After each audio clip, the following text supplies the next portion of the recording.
Good evening সবাইকে। শোনা যাচ্ছে আমার কথা? হ্যাঁ স্যার, হ্যাঁ স্যার।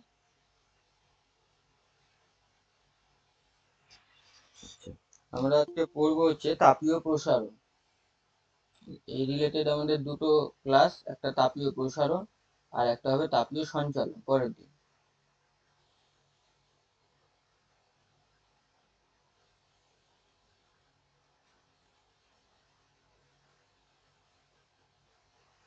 একটু ওয়েট করো, জয়েন হচ্ছে সবাই আরো।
শুরু করছি তাহলে। তাপ কি জিনিস?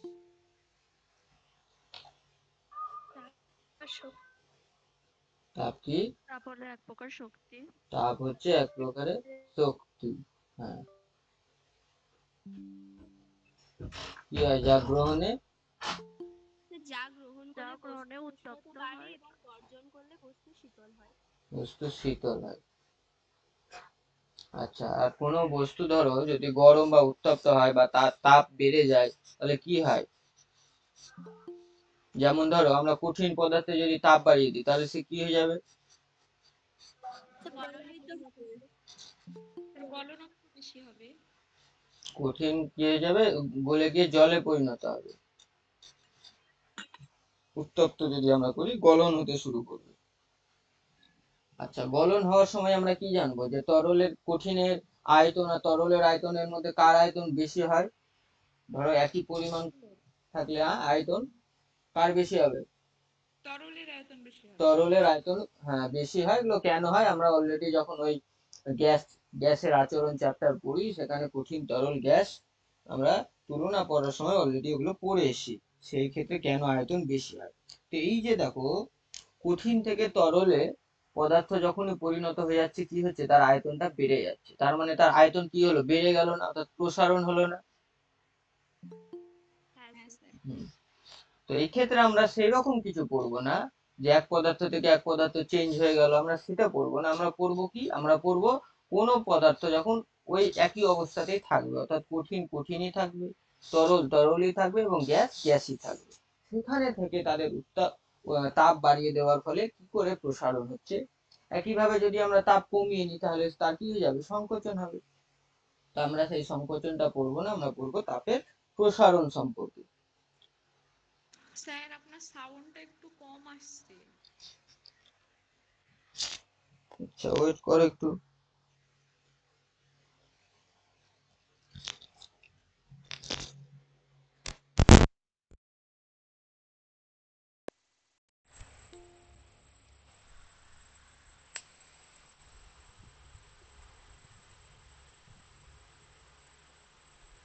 দেখো এবার আওয়াজ ঠিক আছে? হ্যাঁ স্যার, ক্লিয়ার আছে।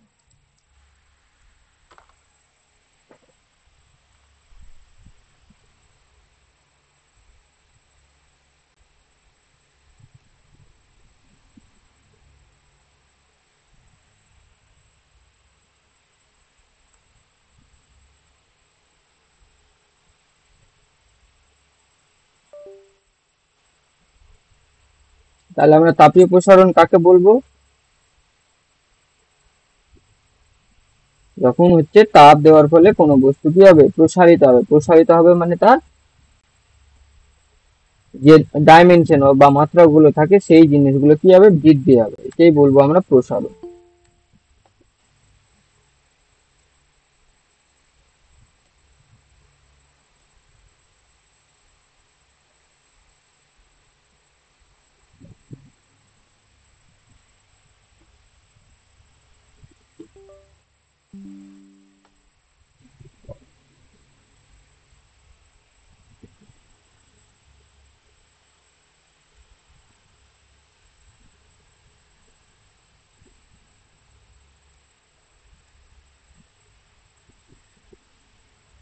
তাহলে কেউ একজন বলো কি বললাম এখন, তাপীয় প্রসারণ সম্পর্কে কি বলা হলো, কাকে বলবো?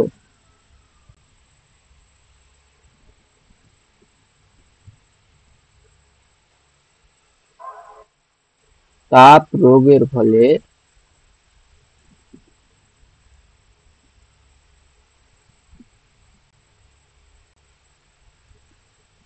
পদার্থের প্রসারণকেই আমরা বলবো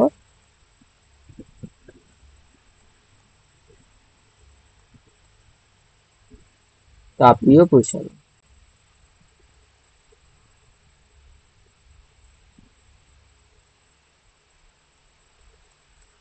তাহলে আমি এক্ষেত্রে কি বললাম, তাপীয় প্রসারণের ক্ষেত্রে বস্তুর কোনো অবস্থার পরিবর্তন হবে, পদার্থের অবস্থার পরিবর্তন হবে, অর্থাৎ কঠিন থেকে তরল, তরল থেকে গ্যাস বা গ্যাস থেকে কঠিন, এরকম কিছু হবে? না। এরকমটা হবে না।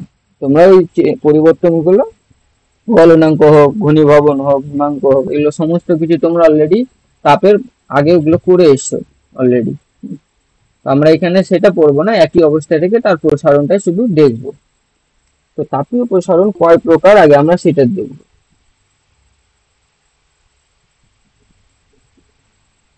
তো তার আগে পদার্থ কত প্রকার হয়? 3 প্রকার। 3 প্রকার। হ্যাঁ, আমরা মেন যে 3 প্রকার সেই 3 প্রকার নিয়ে বলবো। চতুর্থ পদার্থের চতুর্থ অবস্থা কি? বোন আইনস্টাইন, তারপর আছে প্লাজমা।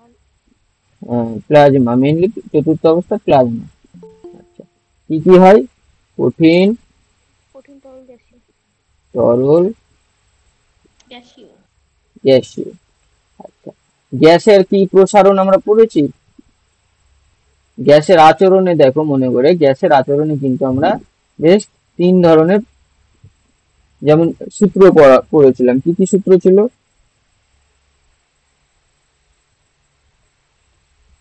গ্যাসের আচরণে 3 ধরনের সূত্র কি কি ছিল? বয়লের সূত্র, চার্লসের সূত্র। হ্যাঁ, বয়লের সূত্র, চার্লসের সূত্র, আর একটা সমন্বয় সূত্র। সমন্বয় সূত্র। এরকম বিভিন্ন ধরনের, হ্যাঁ, এরকম বিভিন্ন সূত্র কিন্তু আমরা অলরেডি পড়ে এসেছি। তো সেখানে আমরা দেখেছিলাম যে কখনো আয়তন বাড়ছে, কখনো চাপ বাড়ছে গ্যাসের। কোনো একটা কিছু স্থির রেখে দেখছি কখনো আয়তন বাড়ছে, কখনো চাপ বাড়ছে। আর এখানে বেড়ে যাওয়াটা মানে কি? প্রসারণ হওয়া। তাহলে আমরা গ্যাসের হচ্ছে 2 ধরনের প্রসারণ পাবো। এক্ষেত্রে তো আমরা উষ্ণতা নেব না, অলরেডি উষ্ণতা বৃদ্ধি নিয়ে আমরা গল্প করছি। কারণ গ্যাসের ক্ষেত্রে কি কি জিনিস ছিল? 3টে জিনিস। ভর তো আমরা রেখেছিলাম স্থির, উষ্ণতা ছিল, আর কি ছিল? চাপ ছিল, আর আয়তন ছিল, তাই তো? চাপ, আয়তন। তো এখানে ভর আমরা স্থির রাখলাম, উষ্ণতা নিয়েই অলরেডি আমরা কাজ করব, তাপ নিয়ে। সেই জন্য গ্যাসের ক্ষেত্রে আমরা কিন্তু 2 ধরনের প্রসারণ দেখতে পাবো।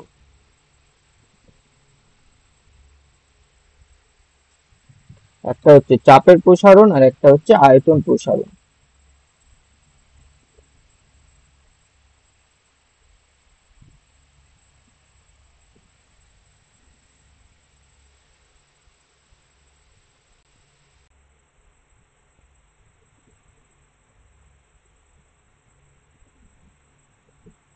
কি বললাম? চাপ প্রসারণ আর হচ্ছে আয়তন প্রসারণ। লেখা সাইডে কেটে যাচ্ছে না তো? আয়তন প্রসারণটাই না, স্যার ঠিকই আছে। হ্যাঁ, আর লেখা নেই কিছু ওইদিকে। তাহলে চাপ প্রসারণ, আয়তন প্রসারণ, এই 2 ধরনের প্রসারণ আমরা দেখতে পেলাম। কারণ আমরা গ্যাসে 4টে জিনিস করেছিলাম মেইনলি: উষ্ণতা, ভর, চাপ আর আয়তন। ভর স্থির, উষ্ণতা নিয়ে কাজ করছি, বাকি থাকলো দুটো, চাপ আর আয়তন তাহলে এখান থেকে আমরা দুই ধরনের প্রসারণ দেখতে পাবো। আচ্ছা, তরলের ক্ষেত্রে কটা প্রসারণ আমরা দেখতে পাবো? তরলের বলতো দৈর্ঘ্য, ক্ষেত্র, এই প্রসারণ কি হওয়া সম্ভব তরলের ক্ষেত্রে? না। গ্যাসের আয়তন বাড়ে হ্যাঁ, কিন্তু হ্যাঁ, দেখো তরলের তো নির্দিষ্ট দৈর্ঘ্য বা ক্ষেত্রফল থাকে কি? না স্যার, তরলের কোনো আকার থাকে না। নেই, তবে যেটা যে পাত্রে রাখা হয় সেটারই হ্যাঁ, আকার ধারণ করে। তরলের তরলের নির্দিষ্ট কোনো আকার নেই, কিন্তু তরলের আয়তন আছে, তাই তো? নির্দিষ্ট আয়তন থাকে। এবার যে পাত্রে হ্যাঁ রাখবো স্যার। তার আকার ধারণ করবে, ঠিক। তো যেহেতু তরলের কোনো নির্দিষ্ট আকার নেই এবং আকার ডিপেন্ড করে তার দৈর্ঘ্য আছে কিনা, প্রস্থ আছে কিনা, তার ক্ষেত্রফল কত, উচ্চতায় বা কত, এই সমস্ত কিছু জিনিসের উপর তার আকার নির্ভর করে। যেহেতু তার আকারই নির্দিষ্ট না, তার মানে বাকি জিনিসগুলো নেই বা নির্দিষ্ট নেই। সেই জন্য তরলের কিন্তু কোনো ধরনের দৈর্ঘ্য প্রসারণ বা ক্ষেত্র প্রসারণ, অর্থাৎ ক্ষেত্রফল বৃদ্ধি পাওয়া, এই সমস্ত জিনিস ঘটে না। তাহলে ওর মধ্যে ঘটবে কি? একমাত্র যেটা, সেটা হলো আয়তন প্রসারণ। বোঝা গেল? এবার দেখো, তো আমরা যখন পড়বো সেক্ষেত্রে দেখবো তাহলে তরলের শুধুমাত্র আমরা কি দেখি? আয়তন প্রসারণ।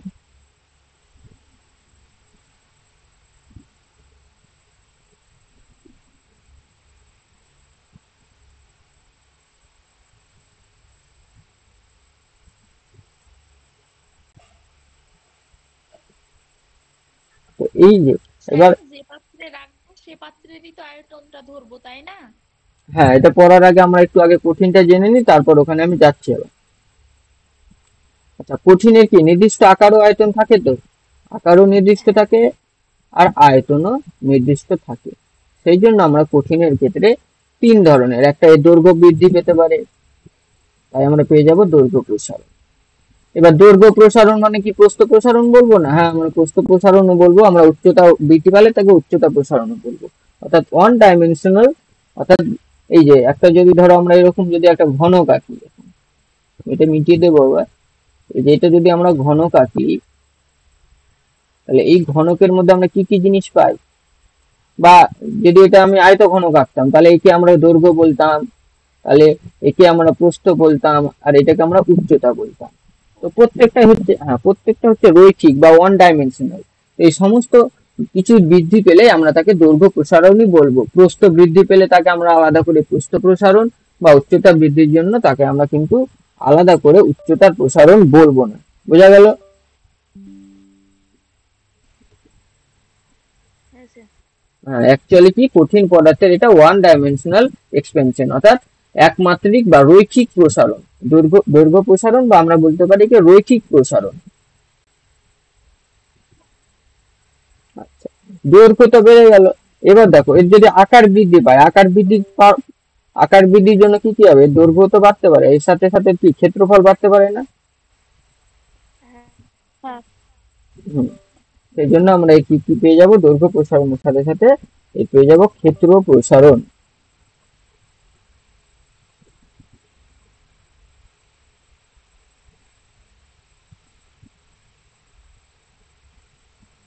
আর তার সাথে সাথে আমরা আর একটা জিনিস কি পেয়ে যাব? আয়তন। এর আয়তনও বাড়তে পারে।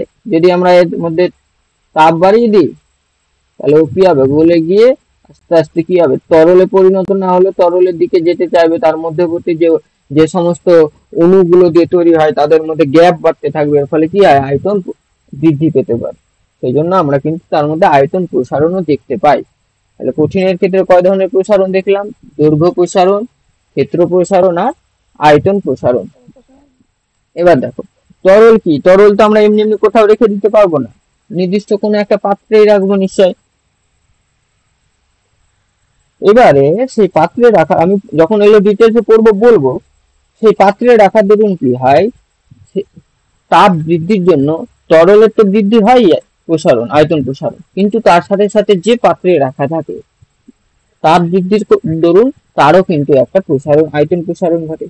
সেই জন্য তরলের আয়তন প্রসারণ দুই রকমের দেখা যায়। একটা হচ্ছে প্রকৃত আপাত প্রসারণ, অর্থাৎ এক্স্যাক্টলি তরল কতটা প্রসারণ হচ্ছে সেটা প্রকৃত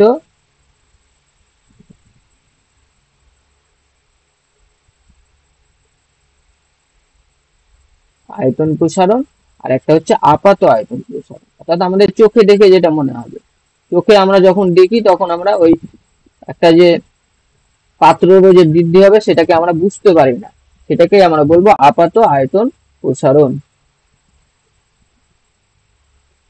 তাহলে টোটাল এত ধরনের আমরা কিন্তু প্রসারণ দেখতে পাই। দেখো, কারো কোনো এগুলোতে বুঝতে অসুবিধা হলে বলো। আমরা প্রত্যেকটা এখন এবার ডিটেলসে জানবো। ঠিক যেমন ধরো, স্যার, হ্যাঁ কি বলছো বলো। আপত আয়তন প্রসারণটা কি বললেন একবার বলুন। আপাত মানে কি, আমাদের চোখে দেখে এমনি যেটা মনে হবে, আমরা ওই যে পাত্রের ধরো প্রসারণটা হবে তো সেটাকে আমরা বুঝতে পারবো না। ধরো একটা লোহার পাত্রের মধ্যে জল রাখা আছে, হুম, তো জল যদি গরম করি শুধু কি জলটাই বাড়বে?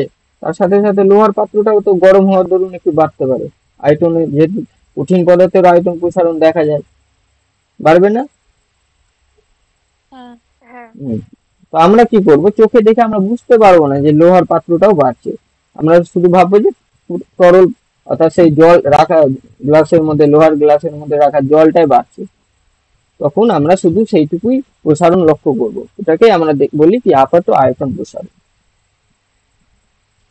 আর যখন এক্সাক্ট কত প্রসারণ হচ্ছে সেটা আমরা যখন ধরে ফেলতে পারবো, তখনই আমরা তাকে বলে বসবো কি প্রকৃত প্রসারণ, আয়তন প্রসারণ। ক্লিয়ার হলো?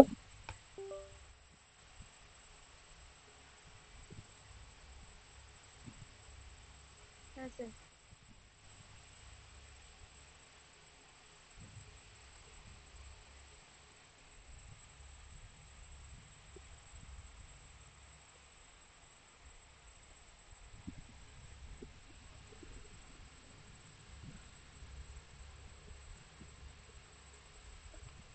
তো আমরা প্রথমে পড়বো হচ্ছে কঠিন পদার্থের প্রসারণ।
এই হচ্ছে একটা কি আঁকলাম, এই শেপটাকে কি বলা হয়?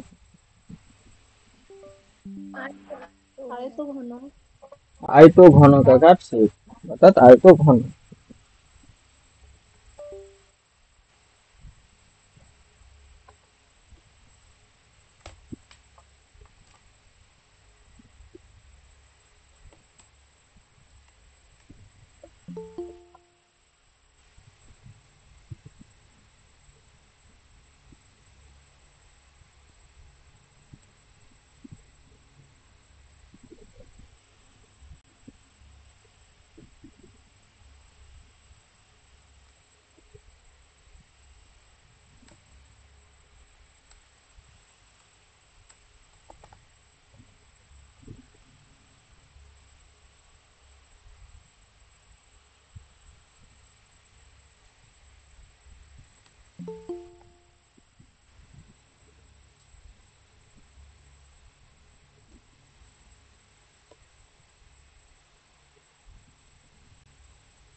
একটু ওয়েট করো।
স্যার ক্লাসটা কি হচ্ছে না, না আমি দেখতে পাচ্ছি না?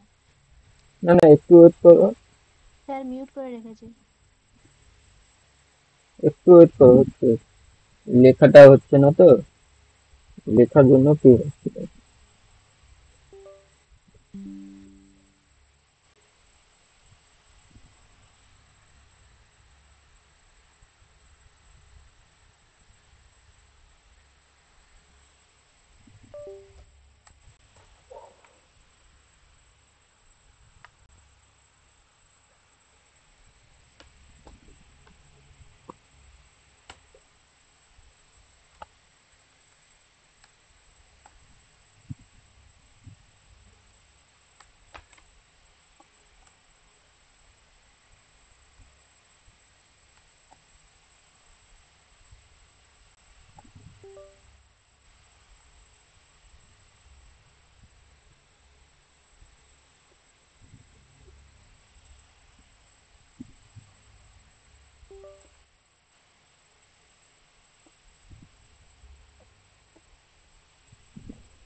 আচ্ছা, এবার দেখো, তাহলে কঠিন পদার্থের কত ধরনের প্রসারণ দেখা যায় বলা হলো।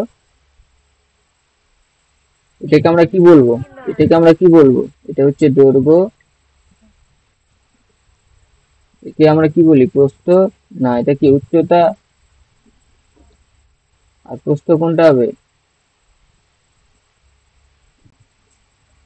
এই যে এটা হচ্ছে প্রস্থ ভিতরে, বা এই সাইডে, এই যেটা। তাহলে দৈর্ঘ্য, প্রস্থ, উচ্চতা। তো বলো, প্রস্থ যদি প্রসারণ হয় তাকে আমরা কি প্রসারণ বলবো? ক্ষেত্র প্রসারণ। দৈর্ঘ্য প্রসারণই বলবো, হ্যাঁ। সেক্ষেত্রে আমরা দৈর্ঘ্য বা রৈখিক প্রসারণ, দৈর্ঘ্য প্রসারণ বা রৈখিক প্রসারণ,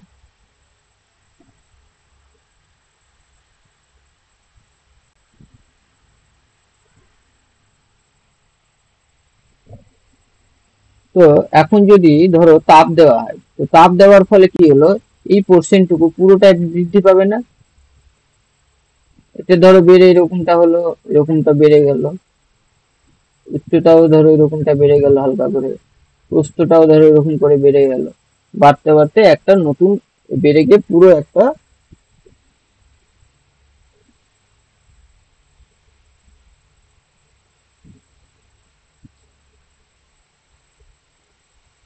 এই যে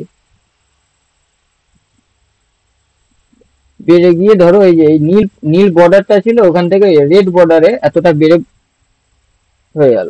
তাহলে দেখো তো এক্ষেত্রে দৈর্ঘ্য প্রস্থ উচ্চতা সবকিছু বৃদ্ধি পেলো না? হ্যাঁ স্যার। তো এই ক্ষেত্রে আমরা তাহলে কি পেয়ে গেলাম, আয়তনটাও বৃদ্ধি। আচ্ছা, দৈর্ঘ্য প্রস্থ দুটোই বৃদ্ধির জন্য ক্ষেত্রফল বৃদ্ধি পাবে। ক্ষেত্রফল বৃদ্ধি পাবে, তো ক্ষেত্রফল মানে কি, দৈর্ঘ্য গুণ প্রস্থ বা দৈর্ঘ্য গুণ উচ্চতা বা প্রস্থ গুণ উচ্চতা। তাহলে সেক্ষেত্রে কি হয়ে যাবে, ক্ষেত্রফলও বৃদ্ধি পাবে। কিভাবে, দৈর্ঘ্য প্রস্থ উচ্চতা তিনটেই যেহেতু বৃদ্ধি পাচ্ছে, তাই কিন্তু আয়তনটাও বৃদ্ধি পাবে।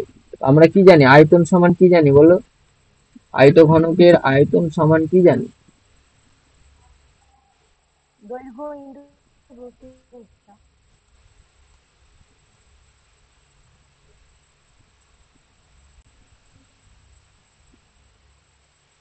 একসাথে কোনো ব্র্যাকেট না দিয়ে লেখা যেত, মানে লেখার কারণটা কি, কারণ যদি দৈর্ঘ্য বৃদ্ধি পায় তাকে বলবো দৈর্ঘ্য প্রসারণ,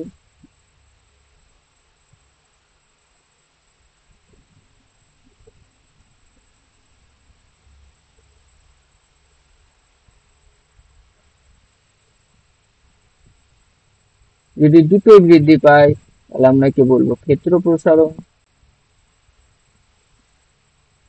বা ক্ষেত্র প্রসারণ বা ক্ষেত্রফল প্রসারণ। মেনলি ক্ষেত্র প্রসারণই বলা হয়, আমরা লিখবো ক্ষেত্র প্রসারণ।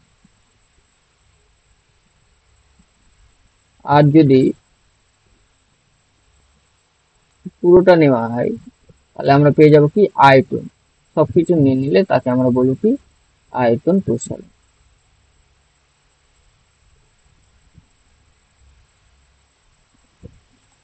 আচ্ছা, দৈর্ঘ্য প্রসারণের আর একটা নাম আমি এখানে জাস্ট লিখে দিচ্ছি, আমরা মেনলি দৈর্ঘ্য প্রসারণ পরেই পড়বো, বা রৈখিক প্রসারণ। বোঝা গেল? Linear expansion.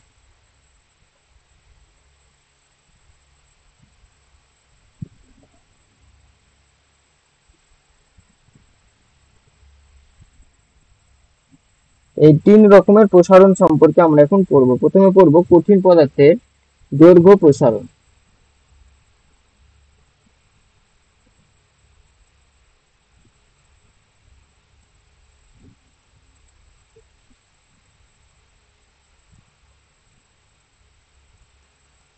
স্যার দেখা যাচ্ছে না। বাকিরা পাচ্ছ দেখতে? হ্যাঁ স্যার। হ্যাঁ স্যার।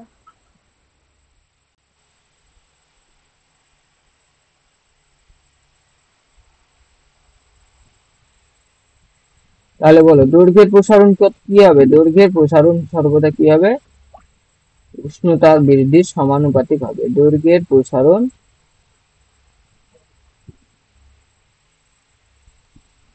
উষ্ণতা বৃদ্ধির সাথে সমানুপাতিক হবে, অর্থাৎ উষ্ণতা যদি বেশি বৃদ্ধি পায় দৈর্ঘ্য বেশি প্রসারিত হবে, উষ্ণতা যদি কম বৃদ্ধি পায় তাহলে দৈর্ঘ্য প্রসারণ কম হবে।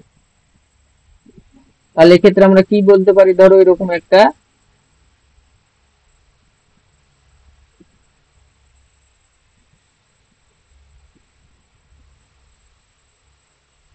L1 দৈর্ঘ্যের একটা পাইপ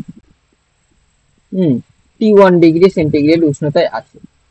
পরবর্তীতে কি হলো, এর মধ্যে তাপ দিয়ে বাড়িয়ে T1 ডিগ্রি সেলসিয়াস থেকে T2 ডিগ্রি সেলসিয়াস করা হলো, তার ফলে এর দৈর্ঘ্য কিছুটা বৃদ্ধি পেল।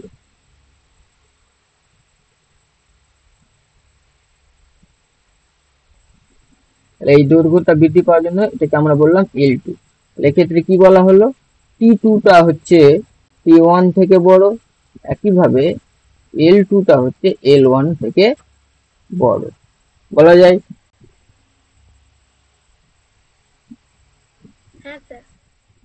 হ্যাঁ স্যার। হুম, তাহলে এখান থেকে আমরা কি পেয়ে যাব দেখো তো, দৈর্ঘ্য প্রসারণ। দৈর্ঘ্য প্রসারণ কত হলো, এই যে এই লাইনটা থেকে, এই লাইনটা থেকে আমরা এখন বের করার চেষ্টা করবো। বলো তো দৈর্ঘ্য কতটা প্রসারিত হলো। L2 প্রথমে minus L1। L2 minus L1, তাহলে হয়ে গেল কত, L2 মাইনাস L1 ভ্যারিজাস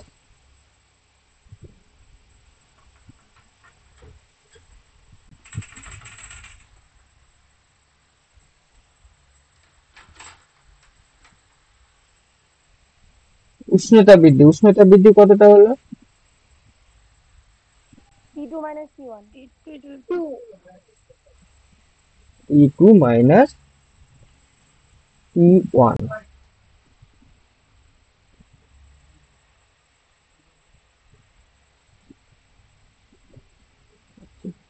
আর আমরা যে কোন পরিবর্তনকে কি দিয়ে পড়ি, ডেল দিয়ে। তাহলে ডেল টু সমান আমরা ধরে নিলাম T2 মাইনাস T1।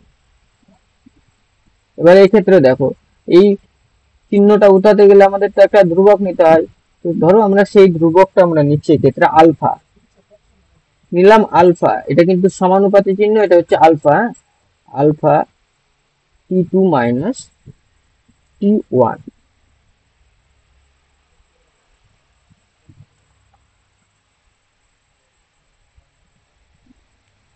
কি বলা হলো, alpha T2 minus T1।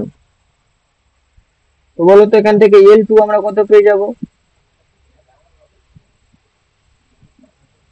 L1 টা এখানে চলে গেল, তাহলে L1 plus alpha T2 minus T1 এর জায়গায় কি বসাবো,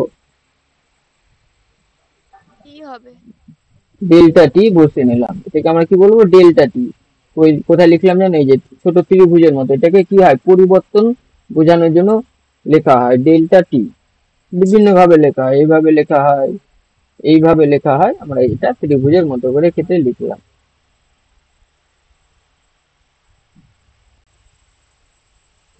তাহলে এখান থেকে আমরা কিন্তু যে দৈর্ঘ্য বেড়ে কতটা হলো সেটা আমরা পেয়ে যাব। তো সেটা পাওয়ার জন্য আমাদের কিন্তু দেখো এখন এই যে আলফা, এই আলফার মানটা আমাদের জানতে হবে।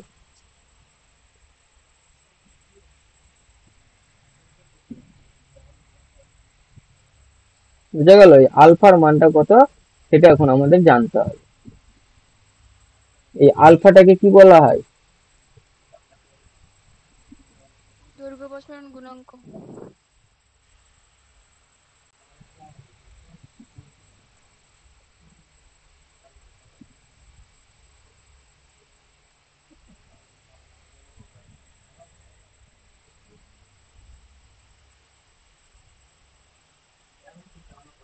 এখন আমরা প্রথমে পড়বো কি দৈর্ঘ্য প্রসারণ গুণাঙ্ক কাকে বলে।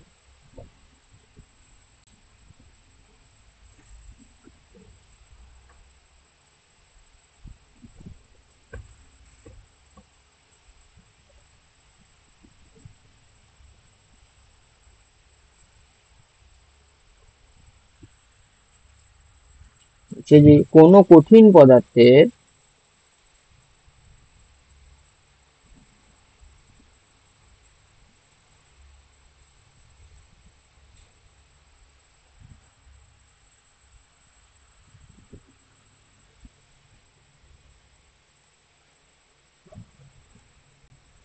প্রতি একক দৈর্ঘ্যে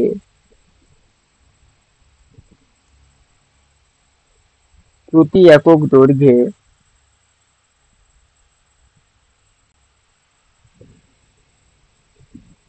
একক উষ্ণতা বৃদ্ধির জন্য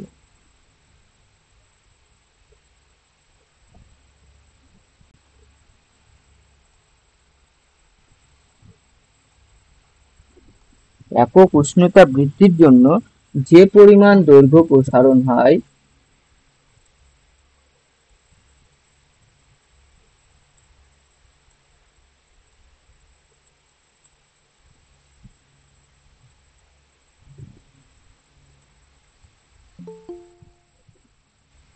তাকে আমরা বলবো দৈর্ঘ্য প্রসারণ গুণাঙ্ক।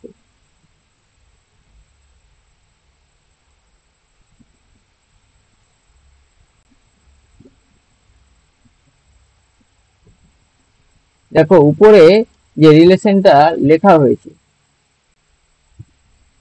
দৈর্ঘ্য প্রসারণ গুণাঙ্ককে আলফা দিয়ে ডিনোট করা হয়।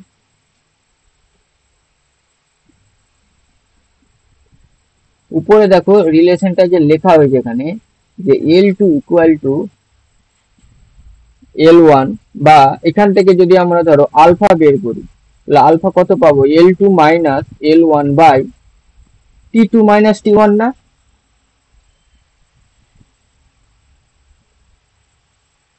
হ্যাঁ। এটা পাই।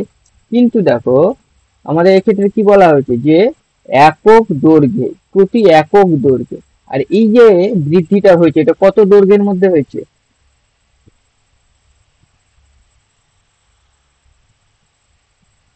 এই যে আমি জাস্ট এটা মিটিয়ে দিব পরে, যে L1 দৈর্ঘ্যে বৃদ্ধি পেল কত? L2 মাইনাস L1 না? হ্যাঁ।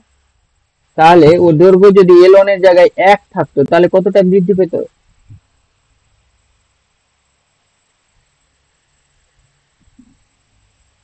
ও কি নিয়ম করো, 1 হলে কতটা বৃদ্ধি পেত?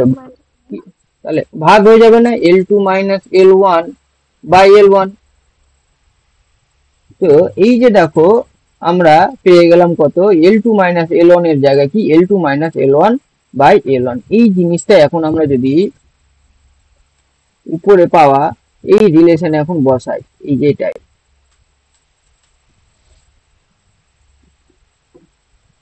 এটাই যদি আমরা বসাই, তাহলে কি পেয়ে যাবো এখন বলতো? পেয়ে যাচ্ছি কি L2 মাইনাস L1, ওটা তো ছিল কতর জন্য? এক L1 দৈর্ঘ্যের জন্য, কিন্তু আমরা এখন বের করছি একক দৈর্ঘ্যের জন্য, তার মানে by L1 equal to alpha into T2 minus T1 লিখতে পারি এটা। হ্যাঁ। হ্যাঁ, তাহলে এখান থেকে দেখো আলফা তাহলে আমাদের কত বেরিয়ে যাবে? এটা থেকে গেল, এটা নিচে চলে আসবে, অর্থাৎ L2 minus L1 by L1 into T2 minus T1, অথবা L2 মাইনাস L1 মানে হচ্ছে দৈর্ঘ্য প্রসারণ কতটা হলো,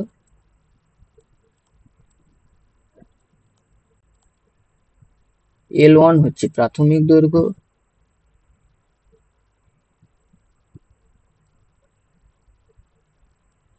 আর T2 মাইনাস T1 হচ্ছে উষ্ণতা বৃদ্ধি। এবার আমরা ঘুরিয়ে আবার এখান থেকে সংজ্ঞায় যাওয়ার চেষ্টা করি।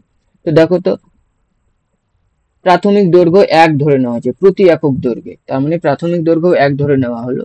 উষ্ণতা বৃদ্ধি কি বলেছে? একক উষ্ণতা বৃদ্ধি, তার মানে একেও যদি 1 ধরে নিই, তাহলে আলফা ইকুয়াল টু আমরা দৈর্ঘ্য প্রসারণ পেয়ে যাচ্ছি না? হ্যাঁ স্যার। তাহলে আমরা এখান থেকে দৈর্ঘ্য প্রসারণ গুণাঙ্ক সমান আমরা পেয়ে গেলাম কি? দৈর্ঘ্য প্রসারণ বাই প্রাথমিক দৈর্ঘ্য ইন্টু উষ্ণতা বৃদ্ধি।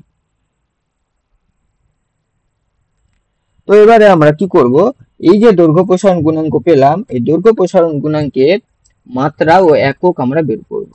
তো প্রথমে আমরা এর একক বের করি, বলো এর একক কি হবে? এককে দেখো তো, দৈর্ঘ্য প্রসারণ গুণাঙ্কের একক আমরা প্রথমে যদি সিজিএস একক বের করি,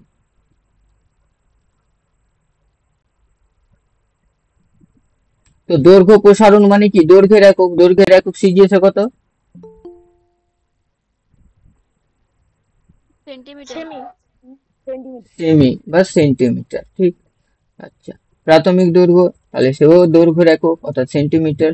আর উষ্ণতা, সিজিএস এ উষ্ণতার একক কি হয়?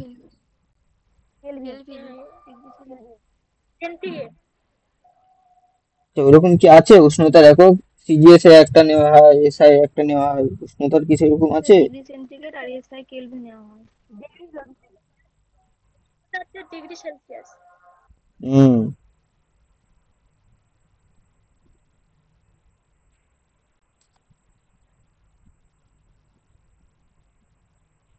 আর এসআই একক? কেলভিন। কেলভিন। এসআই একক কেলভিন। হুম। তাহলে দেখো তো, তাহলে এটা আমরা পেয়ে যাবো কি? Degree celsius. তো এই সেন্টিমিটার সেন্টিমিটার কি এটা কি পড়ে থাকবে? শুধু 1 বাই ডিগ্রি সেলসিয়াস না? অর্থাৎ কি ডিগ্রি সেলসিয়াস ইনভার্স কি পড়ে থাকবে, ডিগ্রি সেলসিয়াস উপরে to the power minus one inverse বলি একে। তাহলে সিজিএস একক আমরা পেয়ে গেলাম কি, ডিগ্রি সেলসিয়াস ইনভার্স, অর্থাৎ উষ্ণতা ইনভার্স। দৈর্ঘ্য প্রসারণ গুণাঙ্ক বের করার সময় আমরা মাইনাস ওয়ানটা কি করে হলো? এই যে নিচে, এর নিচে মাথায় কিছু নেই মানে ওয়ান আছে। এবার একে যদি লব থেকে হরে বা হর থেকে লবে নিয়ে গেলে কি হয়ে যায়, পাওয়ারটা প্লাস থেকে মাইনাস বা মাইনাস থেকে প্লাস হয়ে যায়। তো ওকে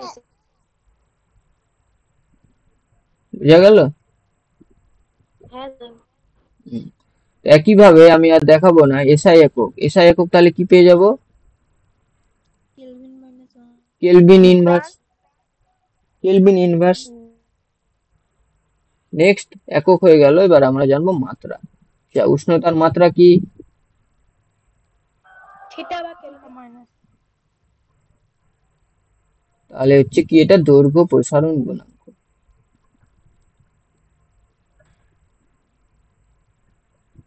দেখো এখানে দৈর্ঘ্য দৈর্ঘ্য তো কেটে যাবে, উল্টো হয়ে গেল স্যার। আপনার কি হলো, এসআইটা তো আপনার হচ্ছে ডিগ্রি হবে আর সিজিএসটা তো আপনার কেলভিন হবে। হুম গুলিয়ে যাচ্ছ। কিছু আছে। সিজিএস হচ্ছে, সিজিএস হচ্ছে ডিগ্রি সেলসিয়াস, ডিগ্রি সেলসিয়াস উষ্ণতার একক। এসআই উষ্ণতার একক হচ্ছে কেলভিন, এবং উষ্ণতার মাত্রা হচ্ছে থিটা। তো দৈর্ঘ্য প্রসারণ গুণাঙ্ক কি পেয়ে যাবো আমরা, দেখো দৈর্ঘ্য দৈর্ঘ্য তো কেটে যাবে, তাহলে পড়ে থাকবে শুধু ওয়ান বাই উষ্ণতা। তার মানে ওয়ান বাই থিটা, এখান থেকে আমরা পেয়ে যাবো কি, থিটা ইনভার্স। বা আরো সুন্দর করে লিখতে চাইলে এটা কি লিখতে পারি আমরা, m0 l0 t0 theta to the power minus one. দেখো বোঝা গেল?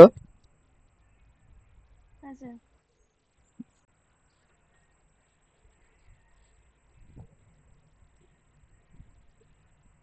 আচ্ছা, এই যে দৈর্ঘ্য প্রসারণ তাহলে কার কার উপর নির্ভর করে,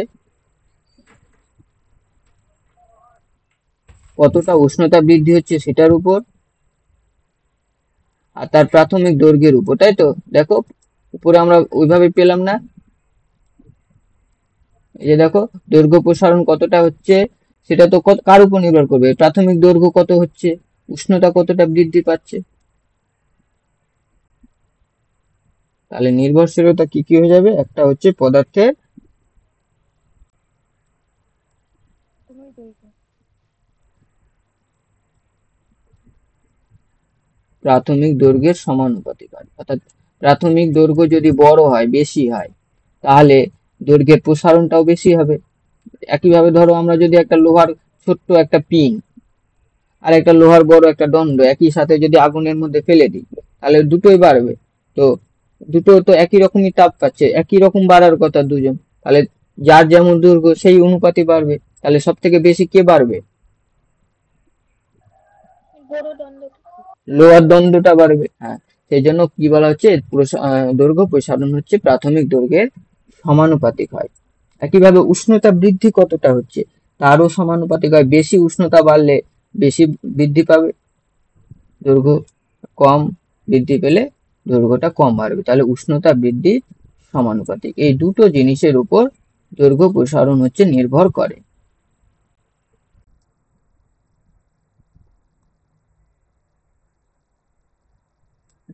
এই দৈর্ঘ্য প্রসারণের উপর ডিপেন্ড করেই আমরা পড়বো হচ্ছে ধাতব পাত, শেষে পড়ছি এটা। দৈর্ঘ্য প্রসারণ হয়ে গেল, এরপরে পদার্থের আমরা কি প্রসারণ পাই, কঠিন পদার্থের আমরা পেয়ে যাবো এরপরে ক্ষেত্র প্রসারণ।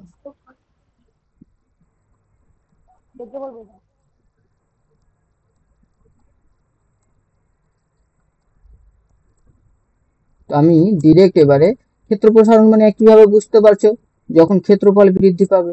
তো আমি ডিরেক্ট এবারে গুণাঙ্ক থেকে শুরু করছি, যাকে বিটা দিয়ে ডিনোট করা হয়।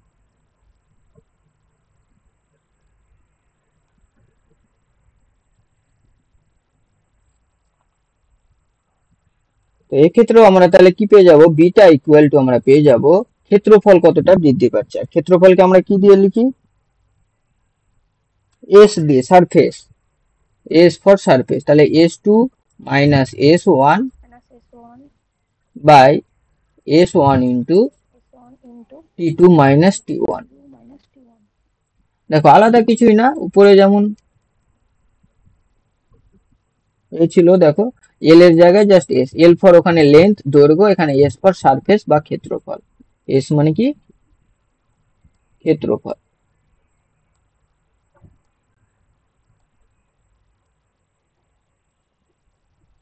তাহলে যদি বলা হয় যে বলো কঠিন পদার্থের ক্ষেত্র প্রসারণ গুণাঙ্ক কাকে বলে, তাহলে আমরা কি বলবো যে কোনো কঠিন পদার্থের প্রতি একক ক্ষেত্রফলে, যে প্রাথমিক ক্ষেত্রফল, প্রতি একক ক্ষেত্রফলে একক উষ্ণতা বৃদ্ধির জন্য যে পরিমাণ ক্ষেত্র প্রসারণ হয় তাকে আমরা ক্ষেত্র প্রসারণ গুণাঙ্ক বলবো। বলা যাবে তো এখান থেকে?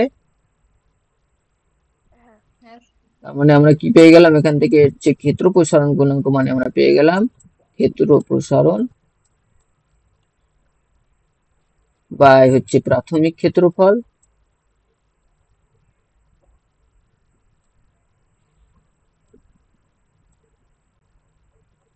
ইন্টু উষ্ণতা বৃদ্ধি। এই একইভাবে তাহলে আমরা আবারও লিখতে পারি কি, যে বিটা ইকুয়াল টু, দেখো ক্ষেত্রফল ক্ষেত্রফল কেটে গিয়ে নিচে শুধু 1 বাই উষ্ণতা পড়ে থাকছে না, হ্যাঁ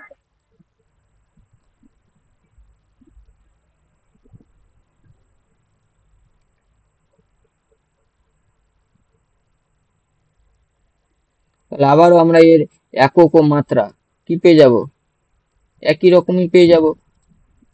তাহলে সিজিএস একক কি হবে বলো? ডিগ্রি সেলসিয়াস মাইনাস আর এস থেকে মাইনাস। -1 বলবে না, ইনভার্স বললেই হয়ে গেল, ইনভার্স ডিগ্রি সেলসিয়াস ইনভার্স, এটা বলা মানে 1/ডিগ্রি সেলসিয়াস বা ডিগ্রি সেলসিয়াস টু দি পাওয়ার -1। একইভাবে এসআই একক হয়ে যাবে কেলভিন ইনভার্স। তাহলে একক ও মাত্রা সবার ক্ষেত্রেই, তুমি দৈর্ঘ্য প্রসারণই নাও বা আয়তন প্রসারণ গুণাঙ্কই নাও বা ক্ষেত্র প্রসারণ গুণাঙ্কই নাও কেন, সবটাই কিন্তু উষ্ণতার উপরেই ডিপেন্ড করবে। তাহলে এই ক্ষেত্রে মাত্রা আমরা কিভাবে পেয়ে যাব কি, থিটা ইনভার্স বা পুরোটা যদি লিখতে চাই m0 l0 t0 theta to the পাওয়ার -1। এই হচ্ছে একইভাবে এর মাত্রা আমরা পেয়ে যাব।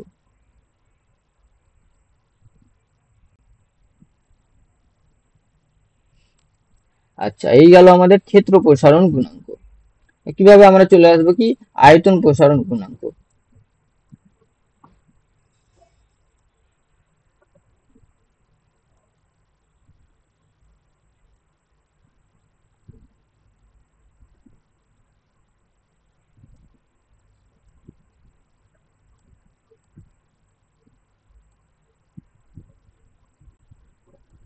যাকে আমরা ডিনোট করি হচ্ছে গামা দিয়ে।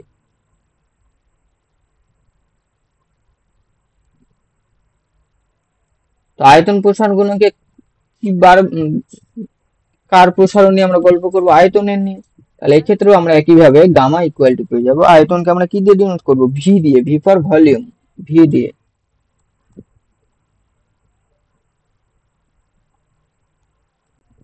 তাহলে এখানে আমরা একইভাবে পেয়ে যাবো কি V2 minus V1 by V1 into T2 minus T1। একটা আমরা যদি ভালো করে পড়ে নিই সবগুলো আমাদের হয়ে যাবে। তাহলে কেউ একজন বলো তো আয়তন প্রসারণ গুণাঙ্কের সংজ্ঞাটা কি হবে?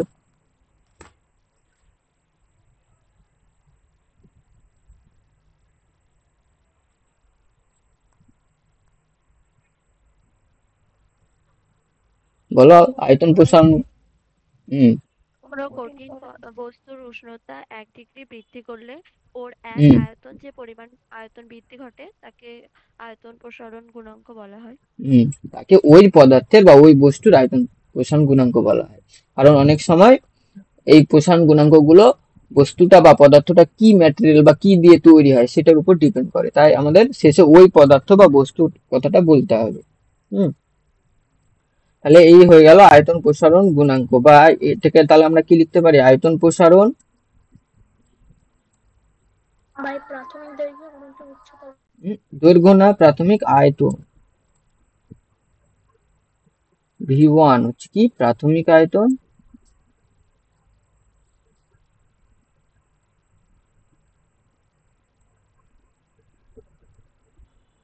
ইন্টু উষ্ণতা বৃদ্ধি। তো এক্ষেত্রে দেখো আয়তন আয়তন কেটে গিয়ে কি পড়ে থাকবে, 1 বাই উষ্ণতা পড়ে থাকবে না? তাহলে একইভাবে এরও একক ও মাত্রা সেম। তাহলে বলো সিজিএস একক। Degree celsius inverse. Degree celsius inverse. আর এসআই একক আমরা পেয়ে যাব কেলভিন ইনভার্স।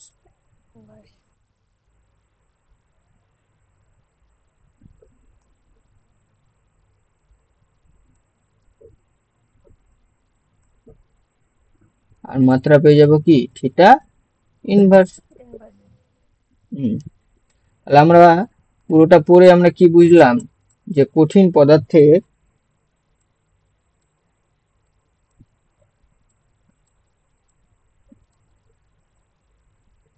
যে কোনো প্রসারণ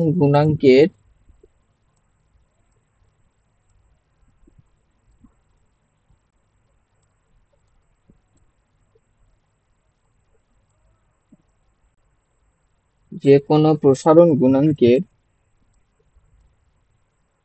একক ও মাত্রা একই হয় এবং তা উষ্ণতার উপর নির্ভরশীল হয়। উষ্ণতার উপর, সেটা এককের গল্প হলে একক, মাত্রার গল্প হলে মাত্রা, উষ্ণতার উপর নির্ভর করে। আচ্ছা, নেক্সট আমরা পড়বো এবারে আলফা বিটা গামার মধ্যে সম্পর্ক কি করে আসে, সেটা আমরা পড়বো না, জাস্ট জেনে রাখবো যে এদের সম্পর্ক।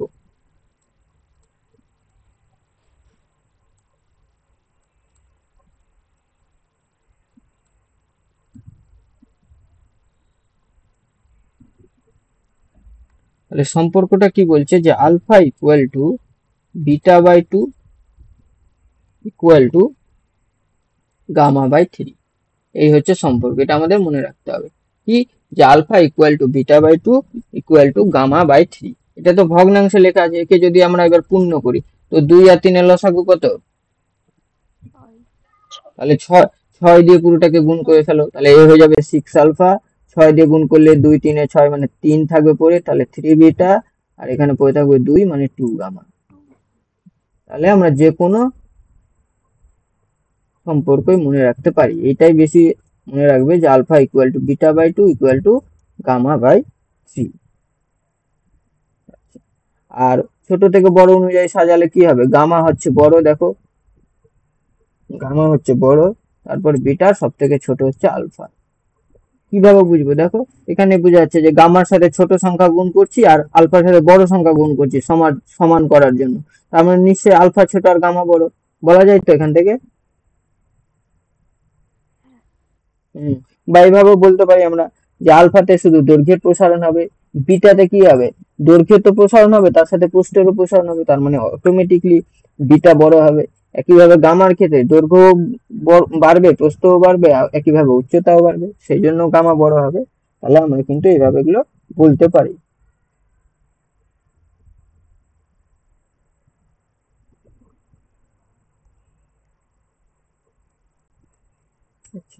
এবার হচ্ছে দৈর্ঘ্য প্রসারণ গুণাঙ্ক, যেমন হচ্ছে অ্যালুমিনিয়াম।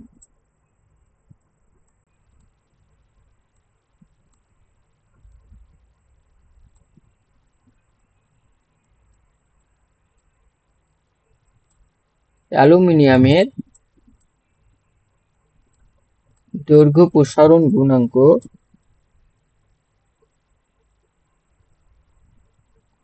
সবচেয়ে বেশি।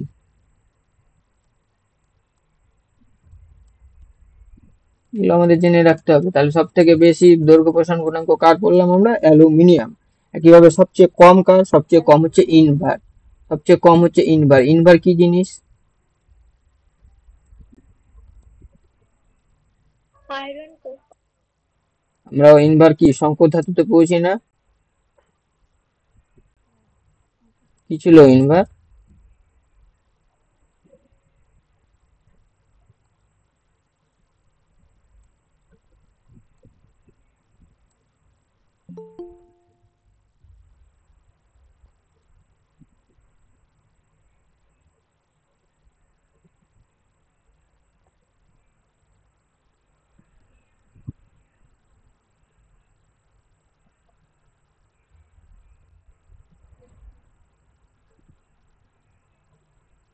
সে লোহার সংকর ধাতু ইনভার। হুম, সে লোহার লোহা। সংকর ধাতু হচ্ছে ইনভার। না দেওয়া থাকে, সংমিশ্রণ থাকে সংকর ধাতু। হুম,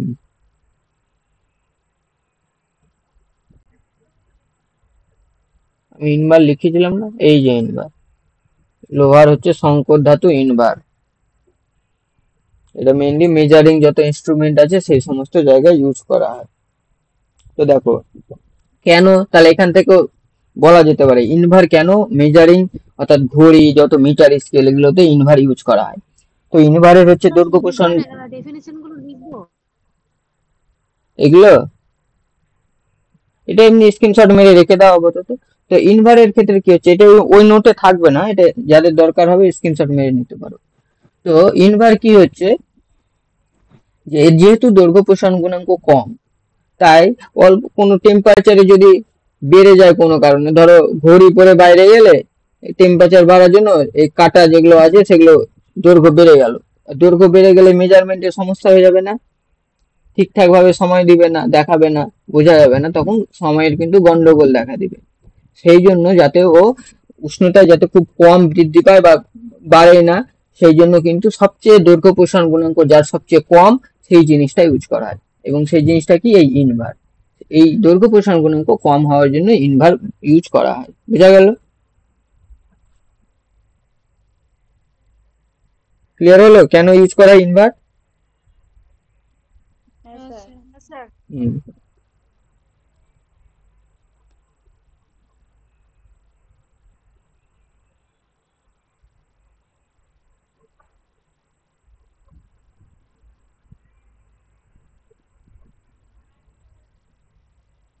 আচ্ছা। এক্ষেত্রে আমাদের যেটা একটা আর পড়া হচ্ছে দ্বিধাতব পাত।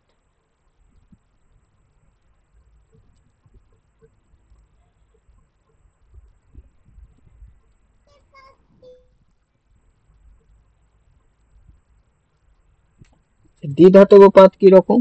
এই ধরো, আচ্ছা আগে আমি লিখিয়ে দিচ্ছি তারপরে বলছি, বা ছবি আঁকি শুধু। এই ধরো হচ্ছে একটা পাত, আর এর সাথে আরো একটা পাত এইভাবে জোড়া লাগানো, দুটো ধরো দুই রকমের পাত। এই হচ্ছে একটা কোনো ধাতুর পাত,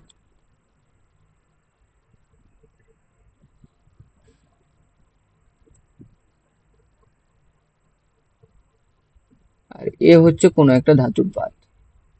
নিয়ে ওই যে চওড়া করে ওই পাতটা তৈরি করা হয়েছে।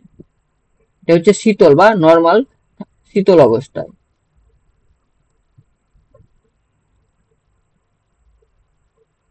শীতল বা স্বাভাবিক অবস্থায়।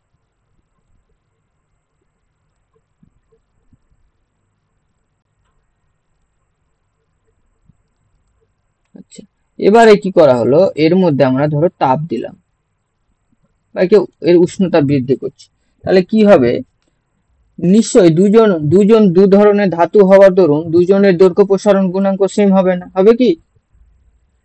না স্যার, না। সেম হবে না। এখন যদি যার বেশি হবে, এই ধরো এই যদি একটা বৃত্ত আঁকি আমরা, আর তার বাইরে যদি আরেকটা বৃত্ত আঁকি, তাহলে ভিতরের বৃত্তের পরিধি বেশি হবে না বাইরের বৃত্তের পরিধি বেশি হবে? বাইরে পড়ে দিয়েছে। বাইরের বৃত্তের পরিধি, বাইরের বৃত্তের পরিধি বেশি হবে, ঠিক। তাহলে কি বলা হচ্ছে এক্ষেত্রে, যার দৈর্ঘ্য প্রসারণ গুণাঙ্ক বেশি অর্থাৎ যে অল্পতেই বেশি বৃদ্ধি পাবে, সে কোন দিকে থাকবে, বাইরের দিকে থাকবে। আর যে হচ্ছে কম বৃদ্ধি পাবে অর্থাৎ যার দৈর্ঘ্য প্রসারণ গুণাঙ্ক কম, সে হচ্ছে ভিতরের দিকে থাকবে। তো আমরা ধরো ধরে নিচ্ছি যে এর হচ্ছে দৈর্ঘ্য প্রসারণ গুণাঙ্ক বেশি, তাহলে এ কোন দিকে থাকবে? বাইরের দিকে। বাইরে। তো একে বাইরের দিকে রাখতে হলে আমরা কিভাবে বাঁকাবো? এইভাবে বাঁকাবো নাকি এইভাবে বাঁকাবো? বুঝিয়ে দাও। প্রথমেরটায়, আচ্ছা আমি বুঝিয়ে দিচ্ছি, দাঁড়াও। 1 নাম্বারেরটা স্যার হবে 1 নাম্বারেরটা।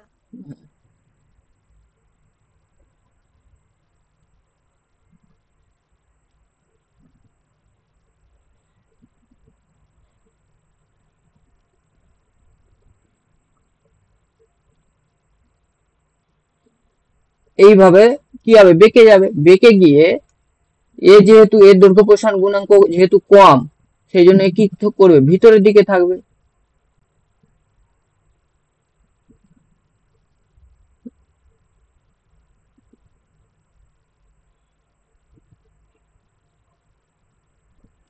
আর এর যেহেতু দৈর্ঘ্য প্রসারণ গুণাঙ্ক বেশি, সেই জন্য এ থাকবে বাইরের দিকে।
তো ওয়েট করো।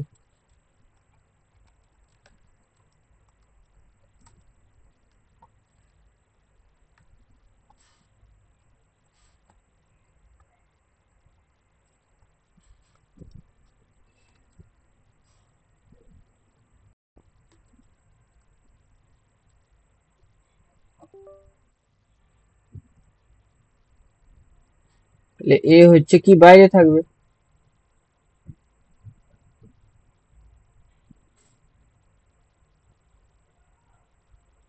বোঝা গেল এটা?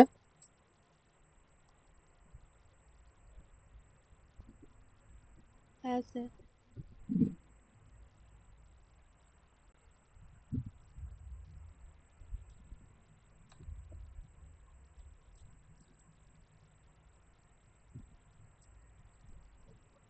তাহলে এর ব্যবহার কোথায় করা হয়?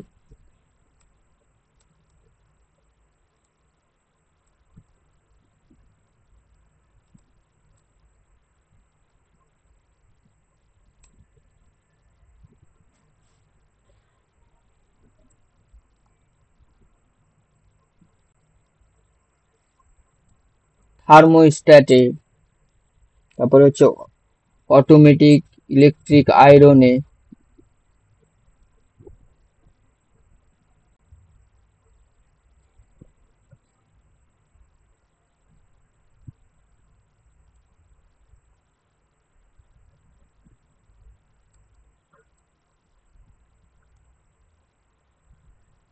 ইলেকট্রিক আয়রনে, বিভিন্ন ধরনের ফায়ার অ্যালার্মে।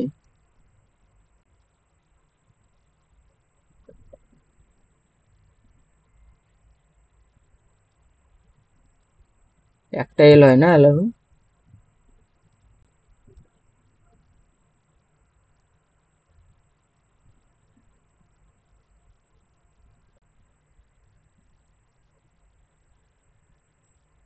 দ্বিধাতব পাত ব্যবহৃত হয়।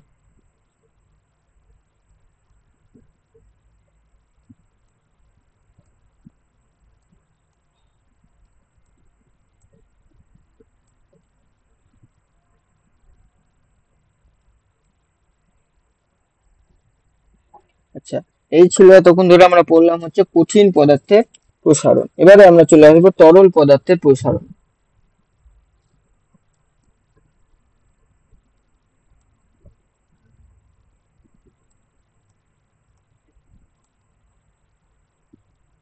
আর কি বলছো?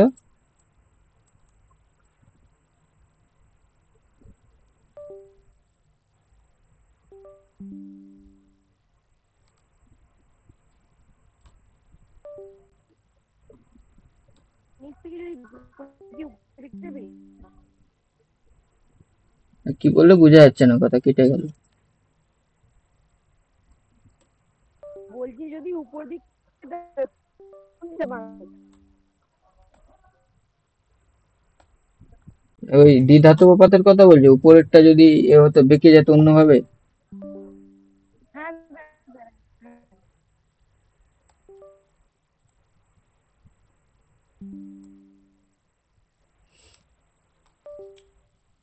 উত্তপ্তটা নিচে দিয়ে আচ্ছা, লক্ষ্য করো তো উপরের গোলাপি কালারেরটা আর নিচে আকাশি কালারেরটা, দুটোর মধ্যে বড় কে আর ছোট কে? দেখে কি মনে হচ্ছে? আকাশিটা এটা বড়। আকাশিটা বড়। তো বড় কে হবে? যার দৈর্ঘ্য প্রসারণ গুণাঙ্ক বেশি, সে না? হ্যাঁ। আচ্ছা, উপরে আমার এখানে দৈর্ঘ্য প্রসারণ, হ্যাঁ।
তো তরলের ক্ষেত্রে কি আছে? শুধু নির্দিষ্ট আয়তন।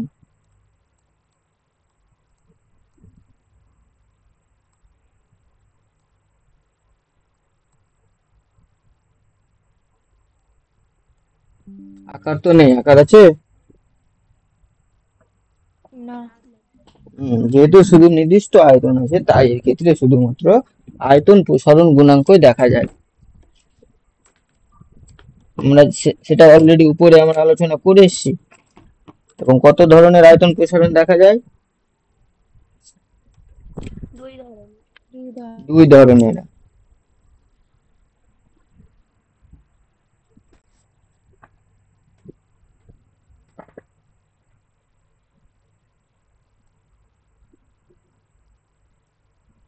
তাই শুধুমাত্র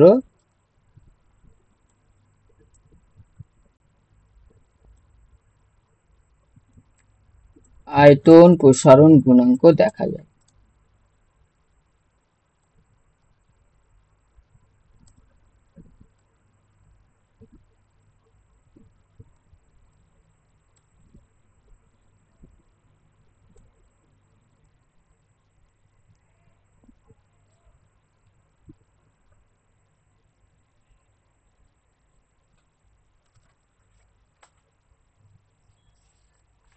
কি কি সেই দু ধরনের? আচ্ছা, আয়তন প্রসারণ, তরলের আয়তন প্রসারণ তাহলে কয় রকমের?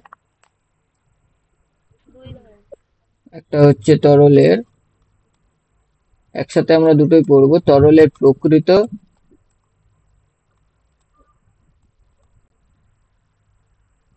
ও আপাত প্রসারণ বা আপাত আয়তন প্রসারণ। নর্মালি যদি আপাত প্রসারণ ও তরলের প্রসারণ মানে আমাদের বুঝে যেতে হবে সেটা আয়তন, তাহলে তরলের প্রকৃত বা আয়তন প্রসারণ।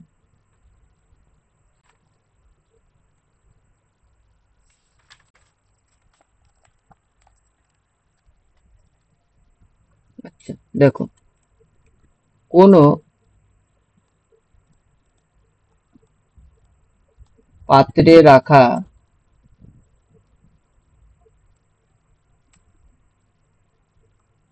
তরলকে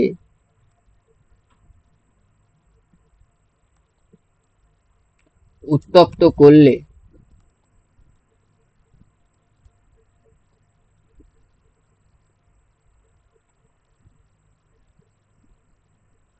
সেই তরল ও ধারক পাত্র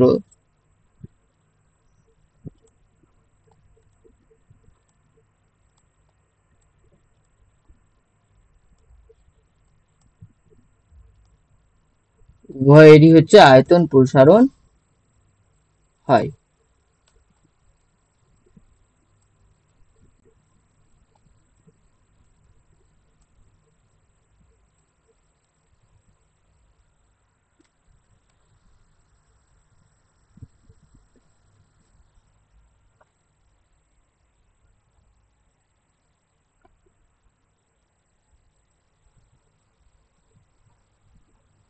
তো এরকম ধরো একটা কোনো ধরো পাত্র আছে কিছু, আর এর মধ্যে এই যে তরল আছে, এখানে যদি আমরা এখন তাপ দিই, তো তাপ দেওয়ার পরে কি দেখা যাবে, যে পাত্রটাও একটু কি হয়ে যাবে, বড় হয়ে যাবে। ধরো এরকম করে একটু বেড়ে গেল, মনে হচ্ছে একটু বড় হলো, ধরে নাও একটু বড় হলো, আর এটা এখানে আছে, এটা ধরো একটু বেড়ে গিয়ে এরকম জায়গায় চলে আসলো। তো লক্ষ্য করো তো, পাত্রটা বড় হলো, আয়তনে বড় হলো তো, হ্যাঁ তো। হ্যাঁ। আর আর একই সাথে কি হলো, তরলটাও আয়তনে বেড়ে গেল না? হুম। কিন্তু এখন আমাদের কথা, হ্যাঁ এখন আমাদের কথা হচ্ছে এই যে দেখো, এখান থেকে তরল কতটা আয়তন বেরোলো, এই চোখে দেখে যেটুকু মনে হচ্ছে, আমরা শুধু হাইটটা লক্ষ্য করবো ক্ষেত্রে, তো ওইটাকে আমরা বলবো কি, তরলে আপাত প্রসারণ। কিন্তু প্রকৃত প্রসারণ তো অন্যরকম হতো। ধরো এখানে আমরা একটা পাত্র আঁকবো যেটা এর একেবারে এর সমান, এই ধরো এরকমটা, এই এই হচ্ছে পাত্রটা এর সমান, আর তখন কি হয়ে যেত, তরলটা বেশি বাড়তো না যদি পাত্রটা বড় না হলে? হ্যাঁ। তাহলে এটাকে আমরা বলবো তরলের প্রকৃত প্রসারণ। কেন? কারণ দেখো, যদি তার পাত্রটা বড় হয়ে যায়, তো পাত্রটা বড় হচ্ছে তারপরে ওই তরলটা কিন্তু বাড়ছে, তো পাত্রটা যতটা বড় হলো অতটা ওই তরলটা সমান হয়ে বাড়লো আগে, তারপরেও আবার কিছুটা বাড়লো, তো এই যে পরে করে যেটুকুটা বাড়ছে ওইটুকুটাকে আমরা শুধু বুঝতে পারি বা দেখতে পাই, সেই জন্য সেটাকে বলবো আপাত প্রসারণ। কিন্তু ওই যে শোধ করলো প্রথমে তরলের পাত্রটা বাড়ার জন্য যেই প্রসারণটা বেড়ে দুটো সমান হলো, সেই জিনিসটা কিন্তু আমরা ইগনোর বা অ্যাভয়েড করি, সেই জন্য কিন্তু আমাদের আপাত প্রসারণ, আর ওটাও যদি আমরা ধরি তাহলে আমরা বলবো তাকে তরলের প্রকৃত প্রসারণ। ঠিক যেমন এখানে আমি দুটো আলাদা আলাদা ছবি এঁকে আমি বোঝানোর চেষ্টা করলাম, দেখো বোঝা গেল? হ্যাঁ স্যার। মানে 2 নম্বরটা হচ্ছে দুটোই বৃদ্ধি পাচ্ছে, তাই বোঝা যাচ্ছে হ্যাঁ, যে জলটা কতটা বৃদ্ধি পালো। আর একদম। পাত্রটা মানে ওই কাজটাকে বৃদ্ধি করানো হচ্ছে না, শুধু জলটাকে বৃদ্ধি করানো হচ্ছে কতটা হচ্ছে, বুঝেছো? ঠিক। তো তরলের প্রকৃত প্রসারণ তাহলে কি হবে, আমরা যেটা দেখে যেটা মনে করবো তা তরলের আপাত প্রসারণ, প্লাস। আপাত প্রসারণ প্লাস কি হবে, পাত্রের আয়তন প্রসারণ।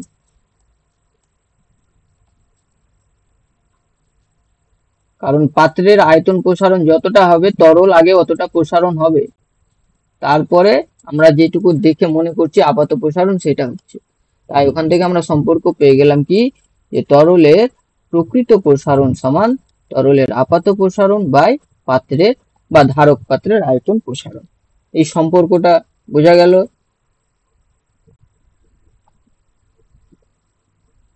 স্যার সম্পর্কটা আরেকবার বলুন।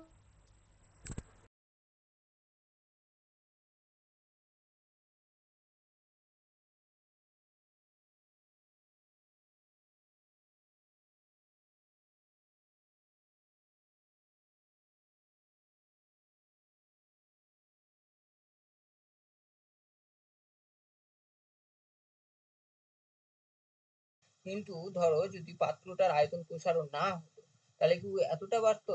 তখন মোটামুটি ধরো এরকমটা বাড়তো, একটু বেশি বাড়তো।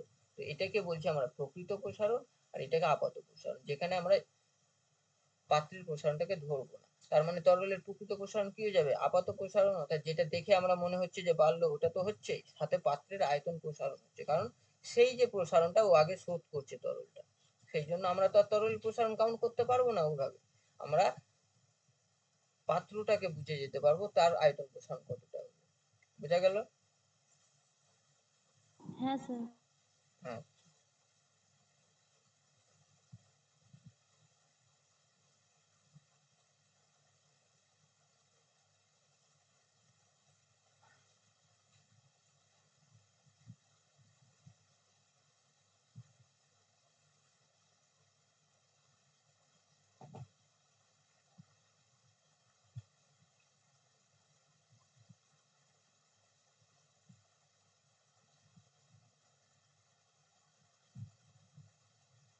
তাহলে আমরা একইভাবে প্রথমে যে হচ্ছে তরলের কঠিন পদার্থের যে প্রসারণ গুণাঙ্ক গুলো পেয়েছিলাম, আমরা কিন্তু এখানেও একইভাবে ওই প্রসারণ গুণাঙ্ক গুলো পেয়ে যাব।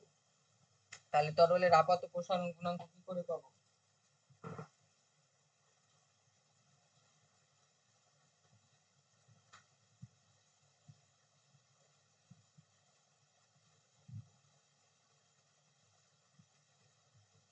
আমি জাস্ট এই সম্পর্কগুলো একটু লিখে দিচ্ছি, এটা আমাদের আলোচনা করব না।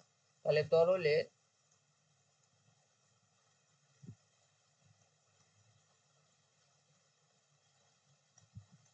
আপাত প্রসারণ গুণাঙ্ক,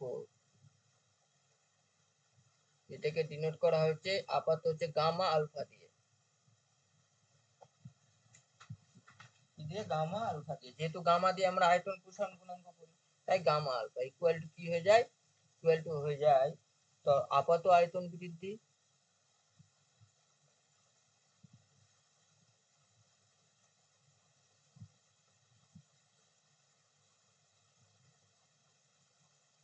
বাই কি হবে? প্রাথমিক আয়তন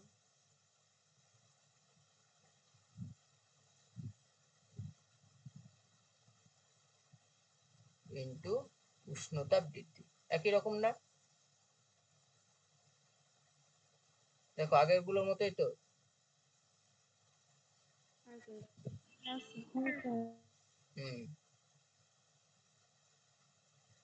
একইভাবে তরলের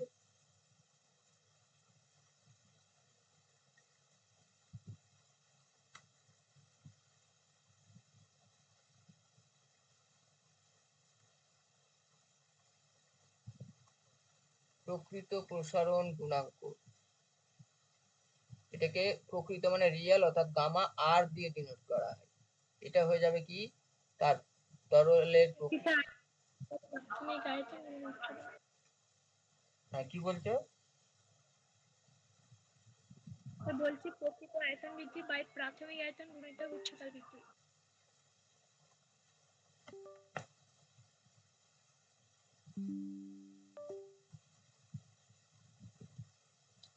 বুঝতে পারলে না ওটা?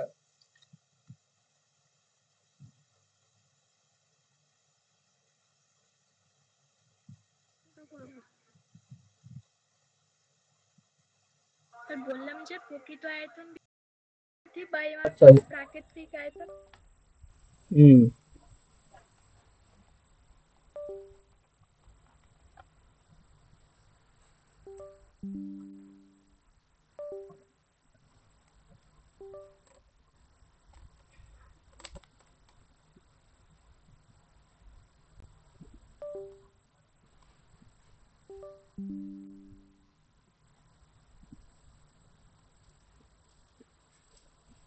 তাহলে হচ্ছে তরলের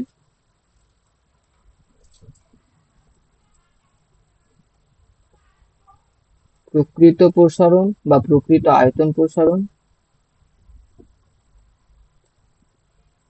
বাই প্রাথমিক আয়তন। প্রাথমিক আয়তন তো একই থাকবে। কার প্রাথমিক আয়তন নিব আমরা?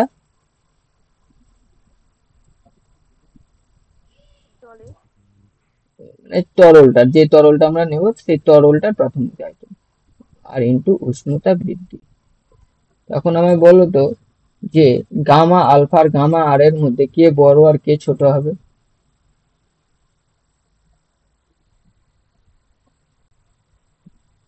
এর গামা আর প্রথমে বলো। আমার এই যে দেখো, হবে বড়। প্রকৃত প্রসারণ কি বড় না আপাত প্রসারণ থেকে?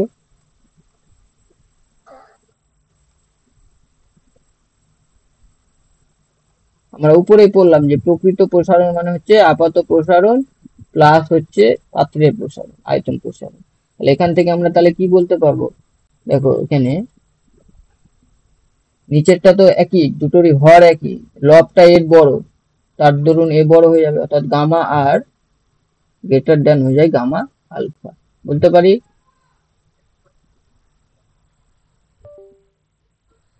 হুম। হ্যাঁ স্যার।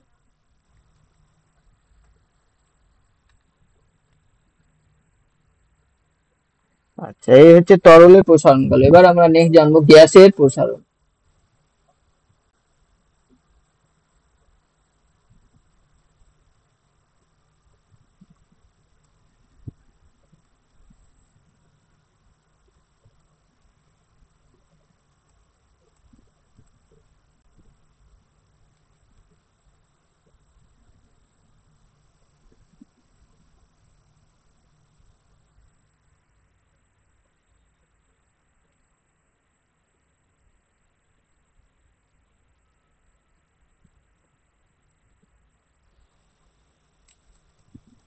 তাহলে দেখো ভর তো স্থির এবং উষ্ণতা ওই ক্ষেত্রে কমছে বাড়ছে, তার মানে আমরা কটা জিনিস পেয়ে যাব? গ্যাসের দুটি প্রসারণ গুণাঙ্ক আমরা দেখতে পাবো। কি কি সেই দুটি?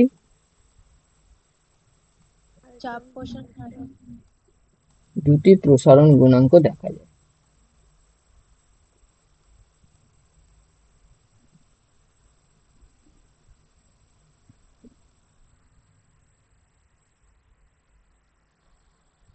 সেই দুটো গ্যাসের প্রসারণ গুণাঙ্ক নিয়ে আমরা এখন পড়ব। প্রথম হচ্ছে গ্যাসের আয়তন প্রসারণ গুণাঙ্ক।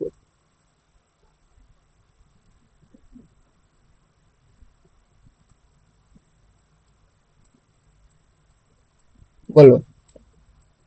যখন আয়তন প্রসারণ গুণাঙ্ক নিয়ে কথা বলবো চাপকে আমরা স্থির করব, যখন চাপ প্রসারণ গুণাঙ্ক নিয়ে কথা বলবো আমরা আয়তনকে স্থির করব। তো ভর যদি স্থির থাকে, ভর যদি স্থির থাকে আর উষ্ণতা, এক্ষেত্রে তো আমরা উষ্ণতা বাড়ানোর কথা বলছি, তো উষ্ণতা যদি বৃদ্ধি করা হয় তাহলে আয়তন কি হবে? বাড়বে না কমবে? গ্যাসের আয়তন কি হবে? উষ্ণতা বাড়ালে আয়তন কমবে না বাড়বে? বাড়বে আয়তন স্যার। বাড়বে। বাড়বে। আয়তন কি হবে? অবভিয়াসলি বাড়বে।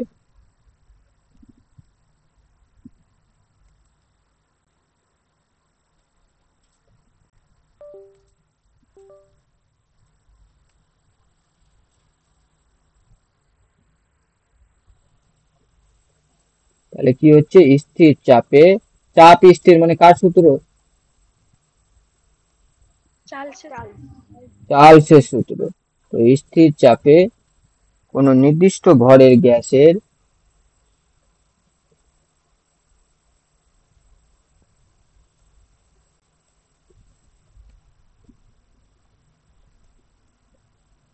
কোন নির্দিষ্ট ভরের গ্যাসের 0 ডিগ্রি সেলসিয়াস থেকে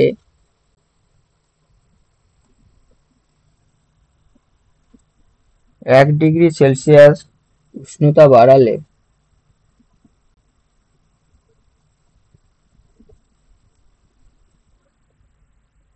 ওই গ্যাসের প্রতি একক আয়তনে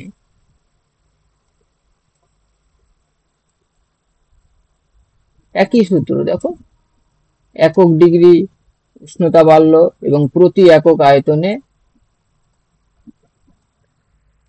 যে পরিমাণ আয়তন বাড়ে বা আয়তন প্রসারণ হয় তাকেই আমরা বলবো ওর আয়তন প্রসারণ গুণাঙ্ক। আলাদা কিছু কি, উপরে যেগুলো পড়ে আসলাম একই না?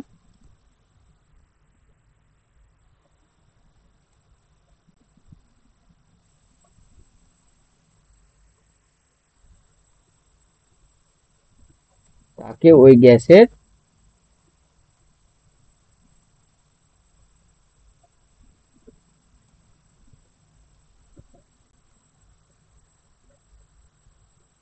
আয়তন প্রসারণ গুণাঙ্ক, যাকে হচ্ছে গামা পি দিয়ে ডিনোট করা হয়।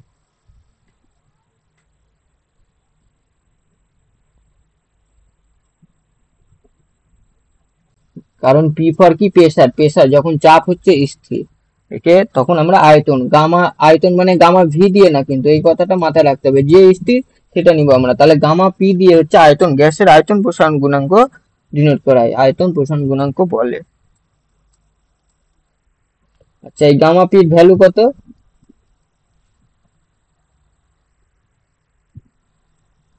এক বাই 273 পার ডিগ্রি সেলসিয়াস। একক তো সবার একই হবে, দেখো আবারও আয়তন আয়তন কেটে যাবে, নিচে 1/1 উষ্ণতা এটা পড়ে থাকবে, সেই জন্য কিন্তু আয়তন এদের একই, কিন্তু এদের থাকবে কি বলে একক ও মাত্রা থাকবে। বোঝা গেল?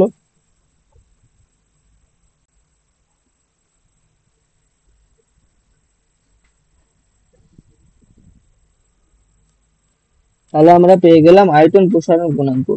আর লাস্ট আমরা এক্ষেত্রে পড়বো কি, চাপ প্রসারণ গুণাঙ্ক।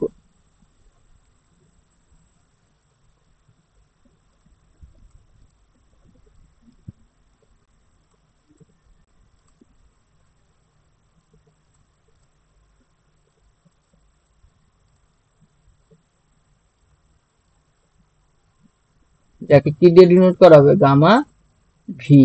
যেহেতু এক্ষেত্রে আয়তনকে আমরা স্থির রাখবো, তাই একে ডিনোট করা হবে গামা ভি দিয়ে।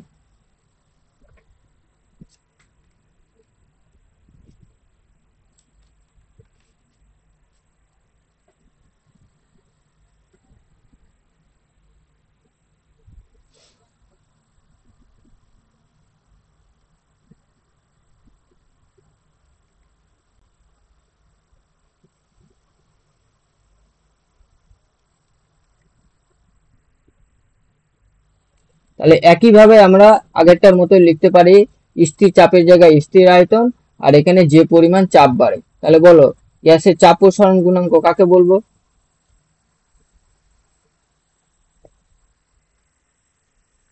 বলো সংজ্ঞাটা বলো কি হবে?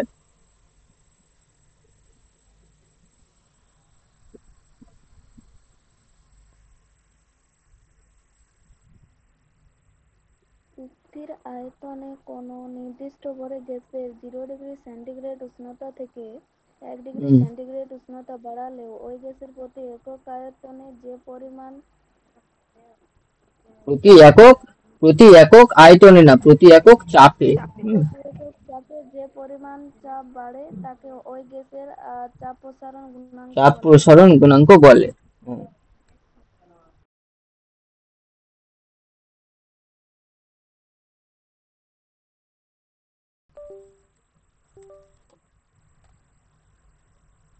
তাহলে আমরা কি পেয়ে যাব, গামা ভি সমান হয়ে যাবে কি,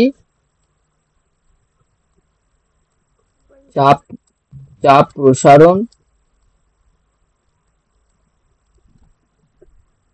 বাই প্রাথমিক চাপ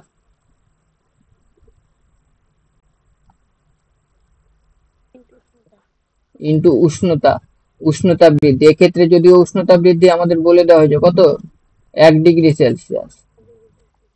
কারণ 0 থেকে 1°C বলে দেওয়া হয়েছে, এটা 1°C আমাদের বলে দেওয়া হয়েছে। তো এক্ষেত্রেও গামা ভি এর মান হয়ে যায় কত, 1/273 পার ডিগ্রি সেলসিয়াস। এই জিনিসগুলো আমরা প্রমাণ করতে পারবো চার্লসের সূত্র থেকে। তো দেখো তো আমরা কি পেলাম, গ্যাসের আয়তন গুণাঙ্ক ও গ্যাসের চাপ প্রসারণ গুণাঙ্ক দুটো সমান আসছে না ভ্যালু? এখান থেকে আমরা বলতে পারি কি যে গ্যাসের, আচ্ছা চাপ প্রসারণ গুণাঙ্ক বলতে পারবে অথবা চাপ গুণাঙ্ক কিন্তু চাইলে বলা যাবে, বোঝা গেল? একই জিনিস, যেহেতু গ্যাসের ক্ষেত্রে শুধু আয়তন প্রসারণই হয়, তাহলে গ্যাসের আয়তন প্রসারণ গুণাঙ্ক বা গামা পি সমান হচ্ছে গ্যাসের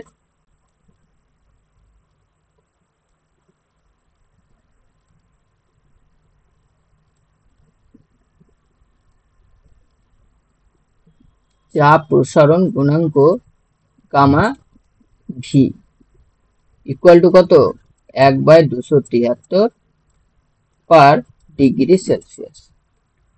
লিখতে পারি এটা আমরা। হ্যাঁ স্যার। হুম, বা আমরা তাহলে এখান থেকে পেয়ে গেলাম যে gamma P equal to gamma V গ্যাসের ক্ষেত্রে।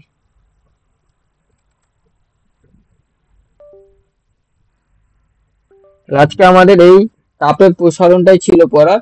নেক্সট দিন আমরা পড়বো হচ্ছে তাপের সঞ্চালন। সঞ্চালন কি কি করে হয়, পরিবহন, পরিচলন, বিকিরণ, এই সমস্ত কিছু আমরা পড়বো।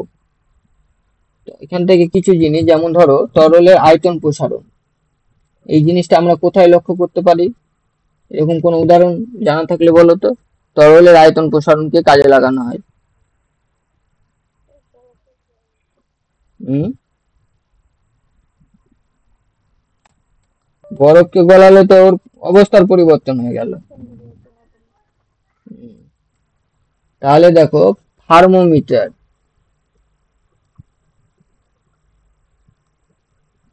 থার্মোমিটারে পারদ দিয়ে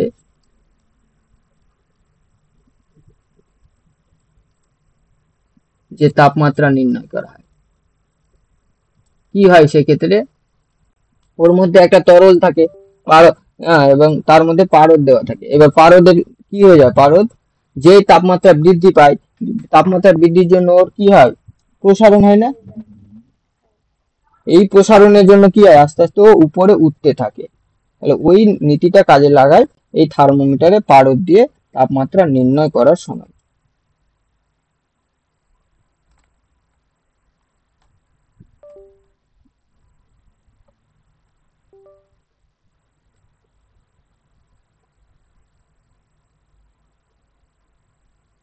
থার্মোমিটারে পারদ দিয়ে তাপমাত্রা নির্ণয় তরলের আয়তন প্রসারণের উদাহরণ। আচ্ছা, একটা গ্যাসের প্রসারণের উদাহরণ দাও।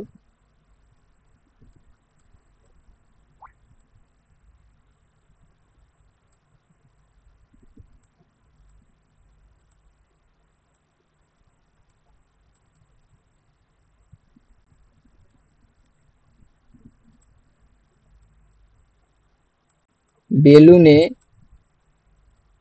কোন গ্যাস ভরা হয়, হিলিয়াম গ্যাস ভরা হয় না? হিলিয়াম গ্যাস ভরে ওই যে গ্যাস বেলুন যেগুলো, হ্যাঁ স্যার। বেলুনে হিলিয়াম গ্যাস বা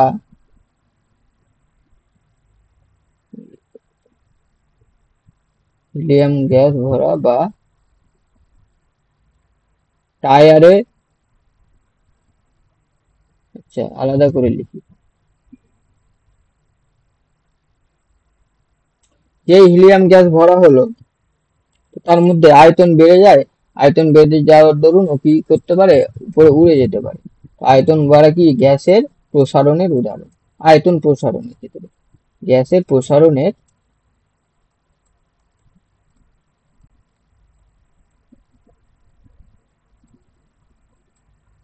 উদাহরণ।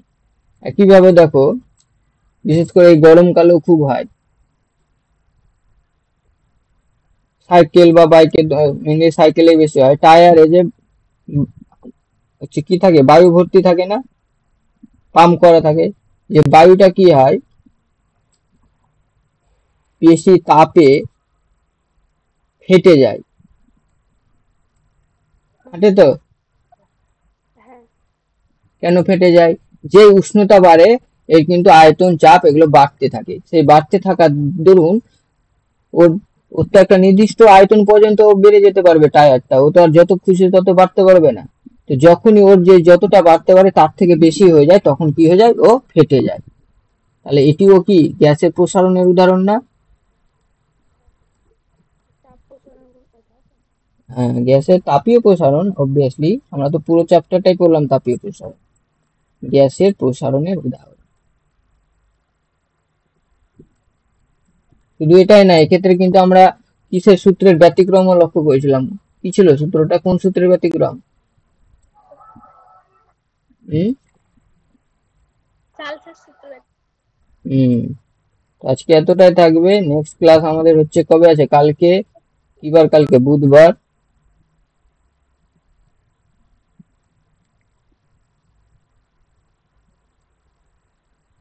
জীবন বিজ্ঞান কটা থেকে থাকে জানো? আমি কটায় বলেছি? 4টা বলেছি না? হ্যাঁ স্যার, 4টে।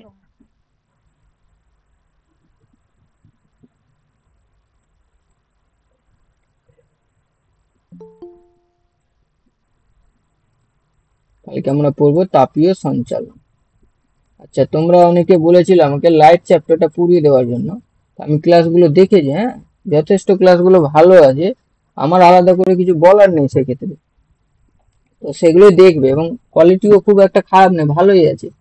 দেখতে অসুবিধা হচ্ছে না? কি হচ্ছে বলো তো ওখানে? একটু দূর